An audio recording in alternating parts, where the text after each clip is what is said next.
You're listening to Silver Moments with Dr. Marsha Baltimore. You can find your own silver moment with Mr. Katz if you call in to this station today. We're going to be here for about another 40 minutes. The number is 800-336-2225. Once again, 800-336-2225. If you have a question for our attorney, we're happy to present it to him.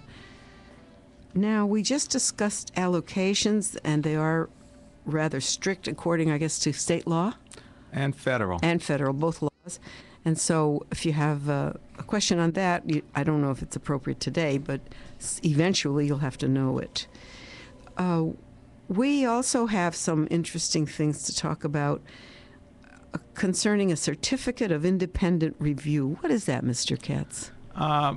Years ago, not too long ago, and it's probably still happening today, you would have elderly people being taken care of by what we call caregivers. Mm-hmm.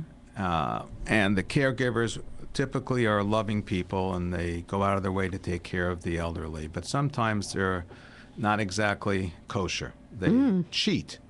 And they will conspire with an attorney, shall we say, to have the elderly person whose family is ignoring go to a lawyer and make a trust or a will giving everything or a large chunk of change to the caregiver.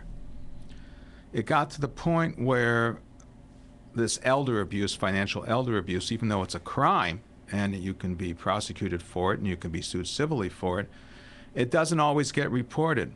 And to make it crystal clear to the attorneys what's involved, and so they don't cross that line, they enacted a new probate code section which says that if money is going to someone who is not related to the person who is being taken care of, but it's going, let's say, to the caregiver, in order for that gift to be valid, it must be scrutinized by another attorney who meets with the giver, if you will, the old man or the old lady, privately without the caregiver around, and say, this is what do you know what you're doing here? Is this what you really want to give this lady $2,000 or $20,000, this man $50,000? You want to give him your house? And then if it is the case, that's truly what the gentleman or the lady wants to do, well, then this lawyer will issue what's called a certificate of independent review, and it'll be given to the lawyer who's drafting the document, and that will make sure that later on it'll be easier for that caregiver to keep the gift.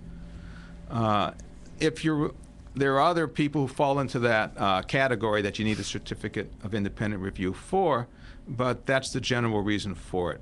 So it's very important that if you have parents who have caregivers, and all of a sudden parent goes to a lawyer and drafts something saying, well, I'm giving $80,000 to Fred here who's been taking care of Pa all these years, well, that's fine, but there better be a certificate of independent review or it's not going to fly.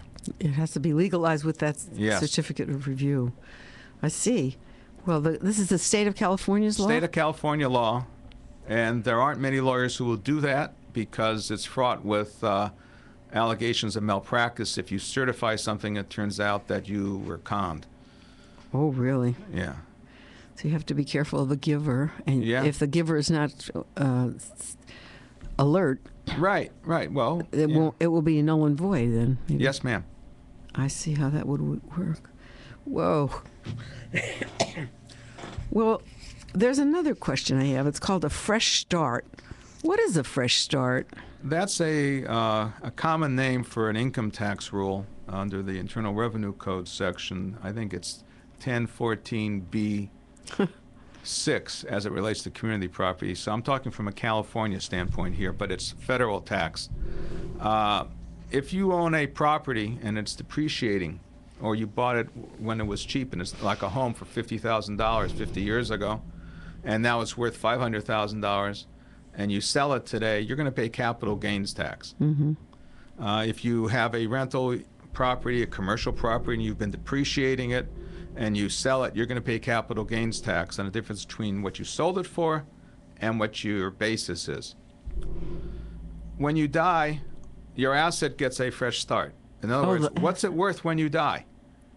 It's a new basis, so that if you are talking about a house and the spouse or the children sell it, they don't pay capital gains, except to the extent it may have gone up or gone down since death. And of course, if it's gone down in value since death, you have an actual capital loss. And the same thing with the depreciating assets, such as an apartment building. You've depreciated it down to zero, theoretically. So now you can depreciate it again from whatever its fair market After value. the death of the- After the death, it's a tax advantage. If you sell it or give it away while you're alive, you don't have that new basis. It's a new basis, the fresh start on the day of the death. Yes, ma'am. I see how it works. So that's what the fresh start means. On the day of the death, it's a new basis. That's very interesting. So don't give anything away. Wait.